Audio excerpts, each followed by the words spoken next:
So it's quarantine season right now and you want to make videos, but you don't have a good microphone. So today we're going to be taking a look at 3 of the best budget microphones out there to see which one is the best one.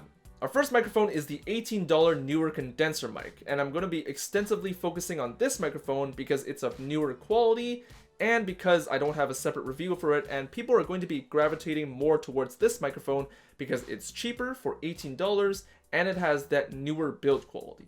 Our second microphone is the $20 Takstar SGC598. And our last microphone of our budget trio is the $40 Comica Micro.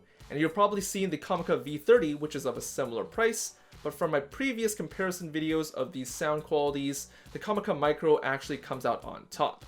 To start off, I'm going to list a few features of each microphone that might be important to your recording setup. The Comica Micro is the only microphone here that can natively connect to your smartphones. The other 2 microphones require a TRS to TRRS adapter, which basically means they have to go from a 2-ring plug to a 3-ring plug. And once again, the Comica Micro is the only one that doesn't require a battery. The other 2 microphones require 1 AA battery.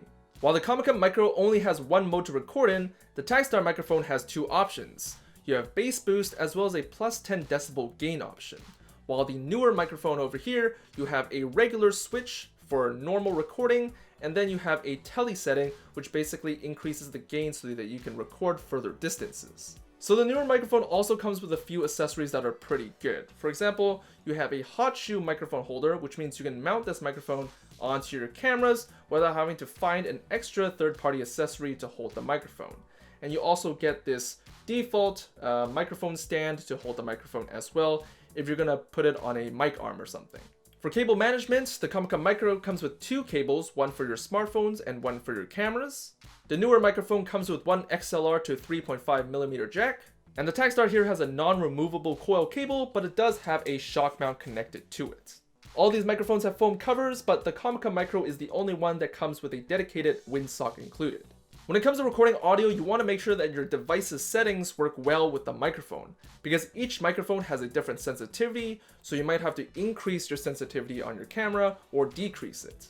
If you're using a camera, you can easily go into the sound settings and turn up or turn down your decibel settings to make sure that at your loudest you're not peaking, and you should be good to go. As for our sound test, we are going to be using this Lumix G9 here for our recording device. So let's begin. So this is what the stock Lumix G9 microphone sounds like, and we are around 31 inches away from the camera body. This is a sound test to compare the 3 budget microphones to see which one is the best one out there. This is a sound test of 3 budget microphones to see which one is the best out there. This is a sound test of 3 budget microphones to see which one is the best out there. This is a sound test of 3 budget microphones to see which one is the best out there. This is a sound test of 3 budget microphones to see which microphone is the best out there. This is a sound test of 3 budget microphones to see which one is the best out there.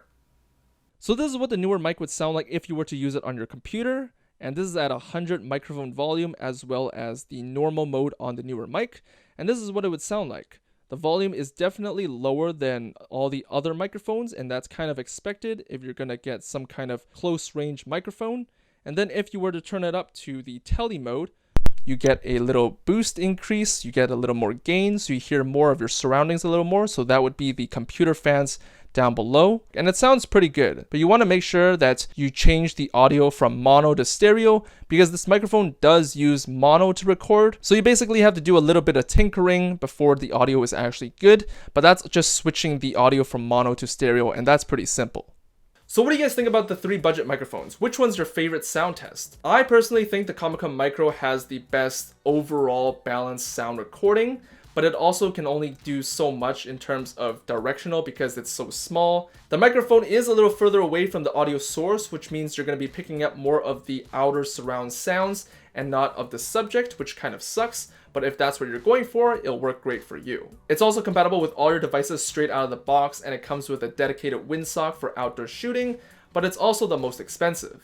The Takstar microphone is okay. It was never my favorite microphone to begin with, but it is a budget microphone and it doesn't sound too bad. And as for the newer microphone, it's okay. It's an $18 budget microphone. You're not going to get the best audio quality out of it, but it does very well directionally, and if you're going to be doing interviews, it's a really good directional mic, straight to the source, and it basically isolates everything else because it is so close to the source. One big thing to remember about the newer microphone and the Takstar microphone is that you have to make sure that they're on before recording. I've had countless times where I forgot to turn on the microphone before recording, and I just ended up having these useless film footages that I couldn't use because there was no audio. Sometimes you can get rushed and you just forget about it because you're just in the whim of things and you just want to get recording started. And that's when those errors happen. And that's something that doesn't happen with the Comica because it doesn't have a battery. But that's it for this review of these 3 microphones. They're pretty decent in its price points. Of course, the most expensive one does have the most compatibility and the most accessories, but that's not really what most people need. So it depends what you're looking for. If you're looking for an interview microphone, the newer microphone will do great. If you're looking for just an all-around microphone, the Takstar microphone might do really well for you. Let me know in the comments which microphone sounded the best to you. Thanks for watching, and I'll see you guys in the next video. Peace.